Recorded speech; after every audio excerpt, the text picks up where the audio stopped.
ക്ഷേത്രത്തിലെ കാണിക്കവഞ്ചികൾ മോഷണം പോയ സംഭവത്തിൽ ഒരാൾ കൂടി പിടിയിൽ. ഓച്ചിറ ക്ലാപ്പന വരവിള സ്വദേശി വിപിനാണ് കരുനാഗപ്പള്ളി പോലീസിന്റെ പിടിയിലായത്. കേസിൽ 3 പേരെ നേരത്തെ പിടികൂടിയിരുന്നു.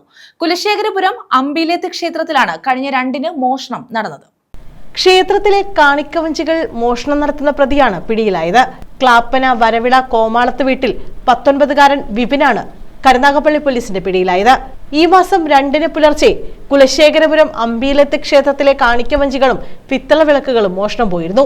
മോഷണത്തിൽ ഉൾപ്പെട്ടിരുന്ന പ്രതികളായ ബ്ലേഡ് അയ്യപ്പൻ, മണികണ്ഠൻ, ശ്യാം എന്നിവർ നിലവിൽ റിമാൻഡിലാണ്.